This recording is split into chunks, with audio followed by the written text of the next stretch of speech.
Dari Abu Hurairah radhiyallahu anhu, Rasulullah sallallahu alaihi wasallam bersabda, Allah Subhanahu wa taala berfirman, "Idza ahabba 'abdi liqa'i, ahbabtu liqa'ah, wa idza kariha liqa'i, karihtu liqa'ah." Hadis ini riwayat Bukhari. Jika hambaku suka berjumpa denganku, maka aku pun suka berjumpa dengannya.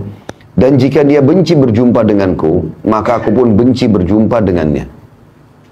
Ulama menjabarkan hadis ini mengatakan memiliki banyak makna. Di antara maknanya adalah kalau seorang hamba berusaha mendekatkan diri kepada Allah di dunia, walaupun dengan upaya yang kecil, dia misalnya tadinya tidak sholat, mulai dia sholat. Dia tadi tidak pernah sedekah, mulai dia sedekah. Baru memulai, seperti orang yang baru sekolah SD, masih kecil, baru memulai belajar, maka Allah sudah langsung merangkulnya. Sebagaimana dijelaskan dalam hadis yang lain, seseorang hamba mendekatkan diri kepadaku satu jengkal, maka aku satu hasta. Dia satu hasta, aku satu depah, ya, atau lengan. Jadi kalau kita satu jengkal, Allah satu siku. Kita satu siku, dia satu lengan. Artinya upaya sedikit saja, baru kita mulai sholat, ada ketenangan jiwa. Kita rutinitaskan sholat itu, lebih dekat terasa dengan Allah. Lebih peka, oh ini nggak boleh Allah larang, oh ini boleh. Lebih dekat lagi, kita terus ibadah, kita akan lebih suka menangis, rindu dengan akhirat. Sampai pernah ada jemaah bilang sama saya, Ustaz, saya muncul pada jiwa saya perasaan, rasanya rindu sama Allah, pengen mati segera aja. Perasaan ingin segera mati ini bukan karena dia bosan dengan dunia atau karena lagi lagi stres di dunia. Enggak. Memang karena dia merasa, loh ini kebenaran. Saya tuh akan mati dan mati saya akan ketemu dengan Tuhan saya. Mungkin ini kebahagiaan.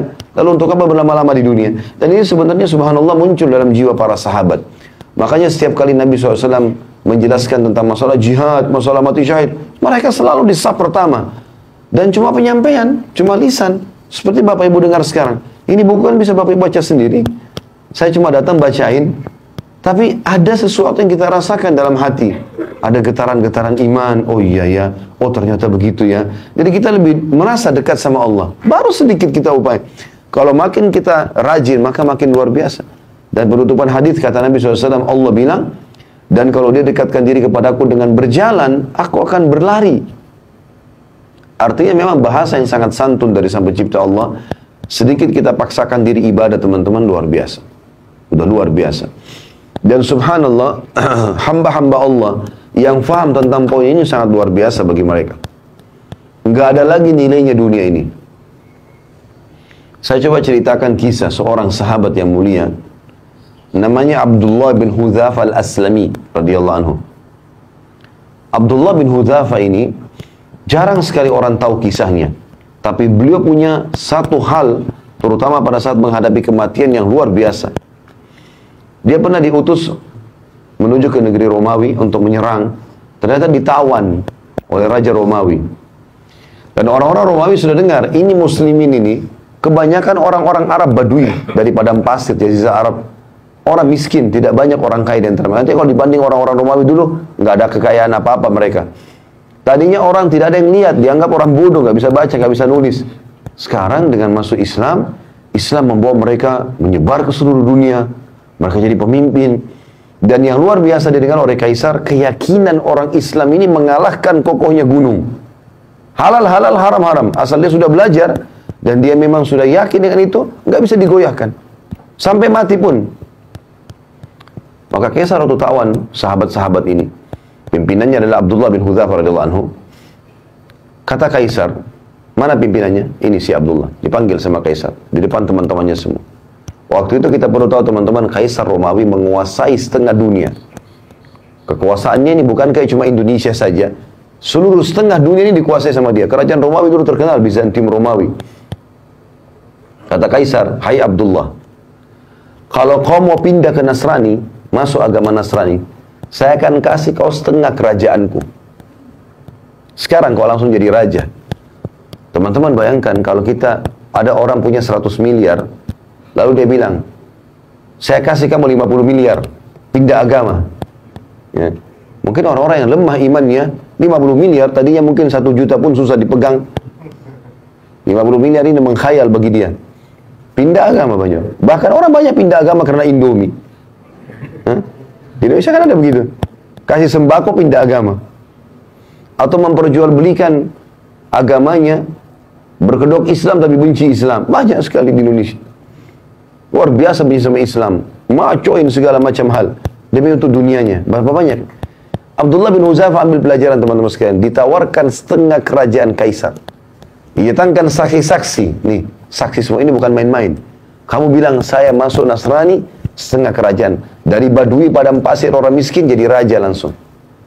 Berdampingan sama Kaisar. Apa jawaban Abdullah? Kerajaan ditawarkan. Dan ini tidak main-main, serius. Akan dikasih kerajaan. Kata Abdullah, wahai Kaisar, jangankan setengah kerajaan Anda. Seluruh kerajaan Anda, seluruh kerajaan Arab dan Ajam. Semua kerajaan di muka bumi ini. Mau orang Arab, mau orang selain Arab. Dan kerajaan Anda pun semuanya kalau saya dikasih. Untuk meninggalkan agama saya sekejap mata, sekedip mata saja. Tarfata'in dalam bahasa Arabnya. Tidak akan saya lakukan. Tidak bisa. Ini ngalahin kokohnya gunung. Teman-teman sekalian, imannya. Luar biasa gitu. Sayangnya sebagian kita hanya seperti kerupuk. Diketuk pecah. Gitu kan? Maka waktu itu Kaisar ini punya anak perempuan. Orang bule. Ya. Kalau kita sekarang sering ucapkan begitu. Yang terkenal kecantikannya, masih gadis, tinggi, putih, cantik, fitnah bagi laki-laki. Sampai banyak raja-raja waktu itu dan para perdana menterinya Kaisar, panglima perang berharap jadi suaminya perempuan itu. Terkenal sekali. Dikeluarkan oleh Kaisar, duduk di sebelahnya. Hai Abdullah, setengah kerajaanku dan nikahi anakku. Ini juga plus lagi, dapat perempuan tercantik di dunia pada saat itu. Kata Abdullah dengan kalimat yang mungkin Kaisar tidak semudah itu memahaminya ya. Tapi orang beriman harus bisa paham. Dia mengatakan Anda menawarkan anak Anda perempuan ini ya, untuk digantikan dengan bidadari yang Allah janjikan untukku di surga. Artinya percuma, nggak mempan. Ya. Maka kata Kaisar, penjarakan orang ini. Instruksinya, jangan kasih makan dan minum. Nggak boleh makan dan minum. Teman-teman, kita kalau nggak makan 2 hari, 3 hari mungkin masih lapar, tapi masih bisa hidup lah. Tapi kalau nggak minum, ini nggak mudah nih. Dari pagi sampai malam kita nggak minum sudah kering tenggorokan. 2 hari, 3 hari bisa meninggal ini. Jangan kasih makan dan kasih minum, di penjara. Dan Kaisar suruh penjaga-penjaga prajuritnya perhatikan. Kalau sudah lemes, sampaikan ke saya. 3 hari, 3 malam, nggak makan, nggak minum. Sampai dikatakan dalam kisah ini Abdullah kepalanya mulai melemas, condong ke kiri, udah lemas gitu, nggak ada minum, nggak ada makan. Lalu pada saat itu kata prajuritnya Kaisar sudah lemas. Kata Kaisar, masukkan babi dan khamr di penjaranya. Sekarang di babi. Ini bukan babi sembarang ya, babi masakannya buat Kaisar. Jadi babi dengan bumbu yang wangi, nampan yang bagus, segala macam, menggoda luar biasa. Dan dalam kondisi dia lapar. Kemudian khamr di kendi yang memang punya Kaisar. Tempatnya itu bukan sembarangan, dari emas. Taruh di situ. Subhanallah, sampai 3 hari ke depan, sampai daging babi itu menjamur, gak disentuh sama Abdullah. Padahal sudah mau mati. Gak bisa. Gitu. Kata Kaisar, kata prajuritnya, gak disentuh Kaisar. Sampai berjamur tuh babi. Panggil dia, panggil. 6 hari sekarang gak makan, gak minum. Ini luar biasa ini. Lalu kata Kaisar, kenapa kau nggak makan dan minum? Kata Abdullah jawabannya, saya tahu dalam agama saya sekarang sudah halal tuh babi dan khamr. Karena saya akan mati kalau saya nggak makan. Tapi demi Allah saya tidak akan biarkan kau menghina agamaku. Sama raja dunia dia ngomong ini. Saya demi Allah tidak akan membiarkan kamu menghina agamaku. Kaisar bilang, kalau begitu saya akan bunuh kamu. Tapi bukan bunuh biasa. Saya akan masukkan kamu ke minyak panas. Didatangkan periuk teman-teman sekalian, besar. Bisa nampung 10 orang laki-laki masuk ke dalamnya. Karena besarnya. Taruh minyak panas, dibakar. Mendidih minyak itu. Kata Kaisar, cemplungin satu persatu prajuritnya Abdullah. Jangan dia terakhir. Sekitar 30 orang. Begitu dilempar yang pertama, teman-teman sekalian, dikatakan dalam riwayat kisah ini, dimasukin dalam hitungan detik, tinggal tulangnya keluar. Karena panasnya minyak itu. Ya. Abdullah lihat nih. Satu dilempar, baju perangnya pun, kulitnya semua habis orang itu, tinggal tulang, ngapung. Lempar yang kedua, begitu lagi. Yang ketiga, begitu lagi. Penuh dengan tulang-tulang manusia dan darahnya nih, minyak. Mendidih.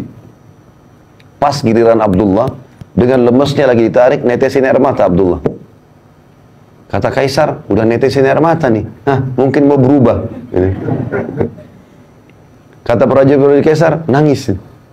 Berarti mungkin mau berubah. Panggil. Hai Abdullah, jadi pindah Nasrani? Dia bilang, tidak demi Allah. Lalu kenapa kau nangis? Saya menangis karena saya menyesal hanya punya satu nyawa. Saya berharap punya 1000 nyawa, semuanya kau cemplungin ke minyak itu. Untuk mati menuju ke akhirat. Bagaimana orang beriman, teman-teman, faham masalah ini? Nggak ada yang goyahkan dia. Dunia ini sebentar. Antum tarik kisah ini kepada penyakit yang sedang kita alami. Utang yang belum kita lunasi. Permasalahan rumah tangga yang kita hadapi. Seberat apa itu dibandingkan Abdullah ini? Nggak ada nilainya. Tapi dia begitu yakin, ada Tuhannya Allah. Dan dia yakin dunia ini hanya sebentar, dia akan menuju ke akhirat. Itu poin yang tidak boleh luput dengan kita. Dan itu makna daripada perkataan hadis ini. Yang Allah bilang, siapa yang rindu bertemu denganku, aku rindu bertemu dengannya. Artinya siapa yang selalu tahu targetnya akhirat, dia akan menuju ke sana. Dan siapa yang benci bertemu denganku, dunia aja terus. Nggak ada urusan sama akhirat ini. Selalu pelanggaran, tidak ada kepatuhan, nggak ada taubat menyesal dari dosa. Maka aku pun benci bertemu dengannya. Semakna juga dengan hadis ini adalah hadis yang lain yang pernah saya sampaikan teman-teman sekalian, hadis sahih.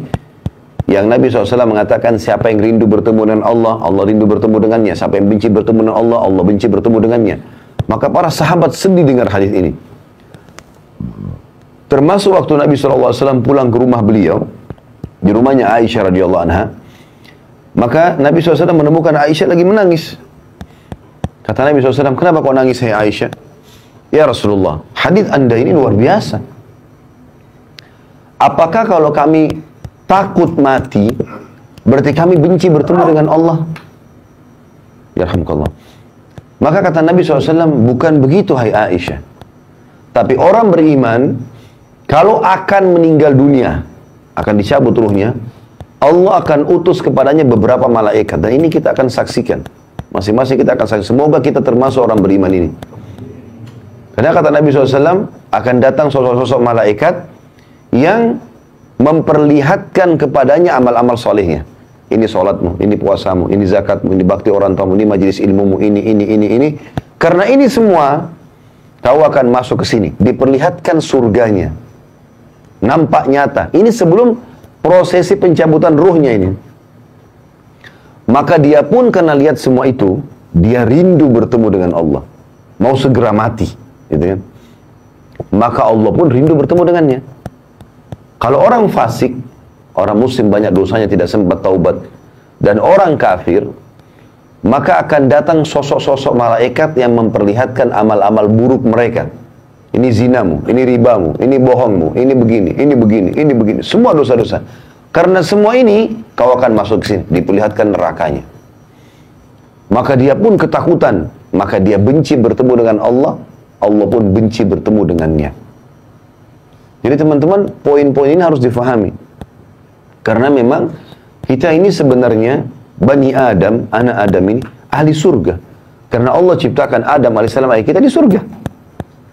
Allah menurunkan Adam alaihissalam untuk menjadi pemimpin di muka bumi, menjalankan hukum-hukum Allah. Nanti kembali ke sana, jangan mampir di sini. Ya. Ibaratnya kita kalau lagi sama-sama semua ini naik bus atau naik kereta api, cuma mampir sebentar di tempat istirahat. Makan, minum, sholat, habis itu pulang. Gitu loh. Jangan jadikan ini sebagai target utama. Keliru target utama. Boleh kita nikmati, tapi bukan target. Kita ada di sana. Kita ini anak-anak akhirat. Makanya Ali bin Abi Thalib berkata radhiyallahu anhu, dunia punya anak-anak. Ada orang-orang yang mau sampai di sini saja. Gak mau ikut pulang gitu loh.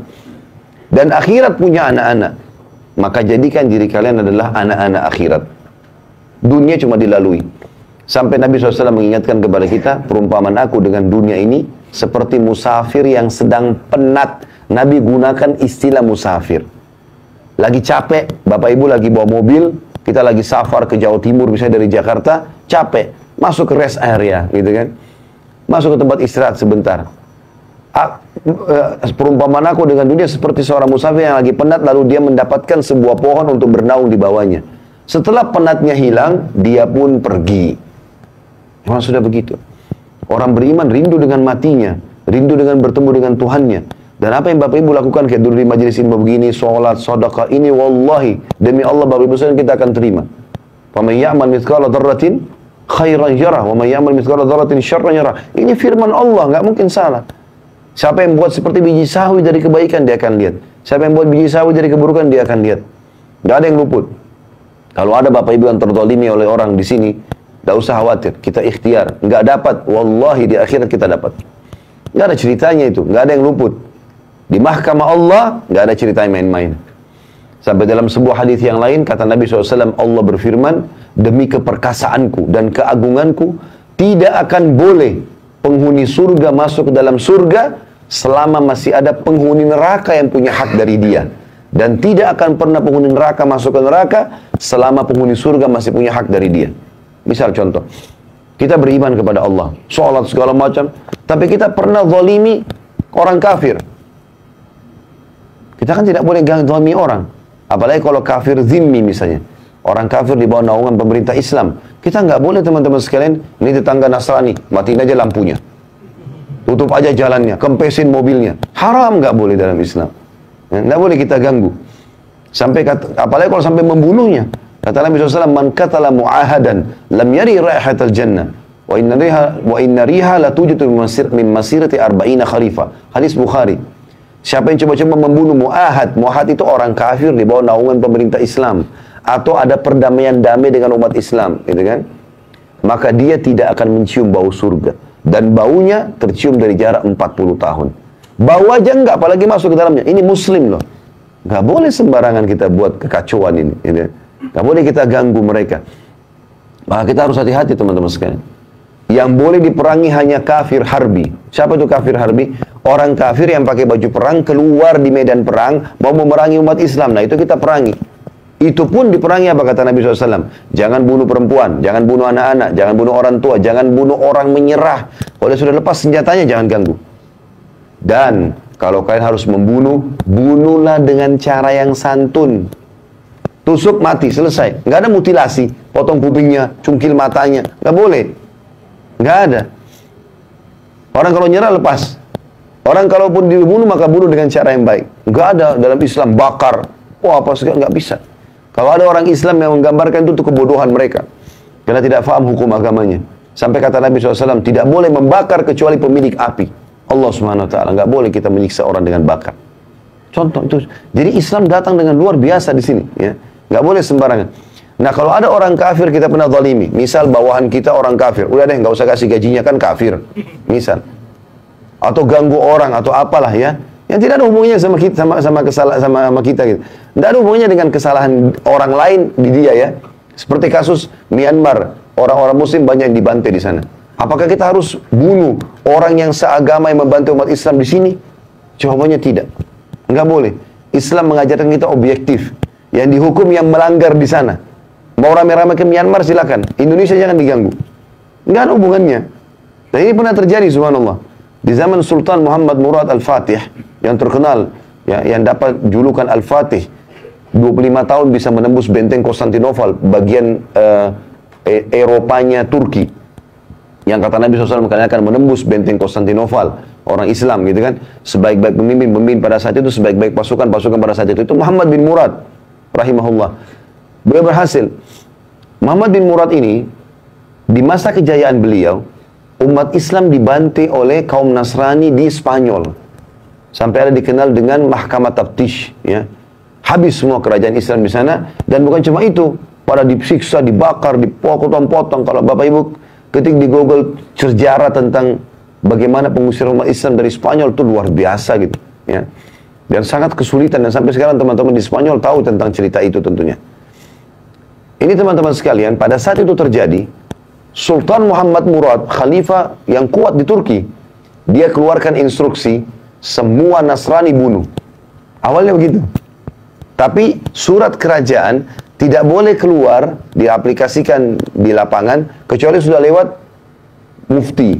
Muftinya pada saat itu kayak kita ketua MUI lah ya. Suratnya dikirim, kata Sultan Murad, bawa ke mufti. Tanya hukumnya. Saya tidak bisa terima umat Islam misalnya dibantai. Bantai juga di sini. Semua Nasrani bunuh. Siksa sebagaimana mereka siksa kita di sana. Gitu loh. Waktu tiba di tangan mufti, muftinya datang ke khalifah langsung mengatakan, wahai Amir Mu'min, kita diperintahkan objektif dalam agama.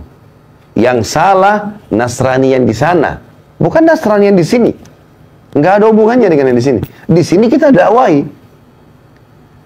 Ini mirip dengan perilaku Nabi SAW waktu menghukum wanita yang meracuni beliau di perang Khaybar.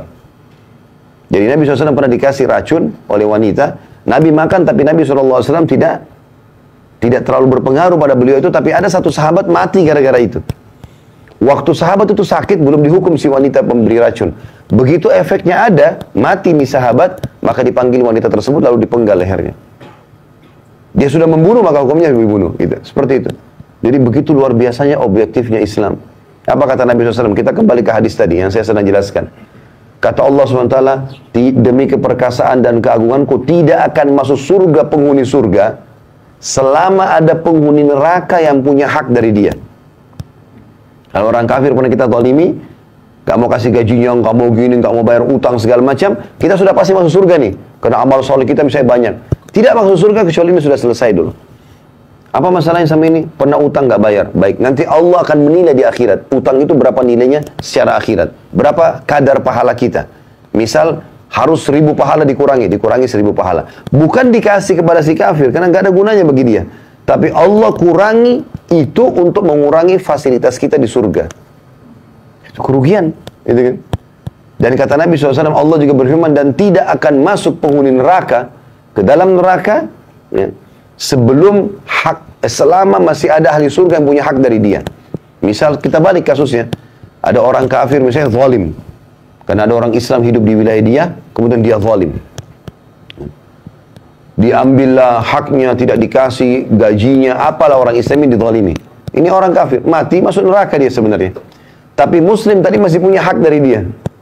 Kata Nabi SAW, Allah bilang tidak akan masuk penghuni neraka selama masih ada penghuni surga punya hak dari dia. Ditangkan si kafir, apa kezalimannya? Misal dia zalim pernah tidak kasih gaji. Berapa kadarnya? Setelah akhirat, itu Allah lebih tahu hitung-hitungannya. 1000 misalnya. Maka ditambah 1000 pahala kepada si Muslim untuk meninggikan derajatnya di surga. Si kafir nggak ada gunanya untuk diambil dari dia. Maka begitu luar biasanya hisab pada hari kiamat, saudara muslim. Dan ini semua sekali lagi fakta yang akan kita lalui. Sebagaimana Bapak Ibu jalan tadi ke sini, sebagaimana kita dari bayi sampai sekarang kita lalui fenomena kehidupan ini, begitu juga di akhirat, loh. Ada semuanya. Dan kehidupan abadi bagi seseorang muslim pada saat dia sampai di akhirat nanti.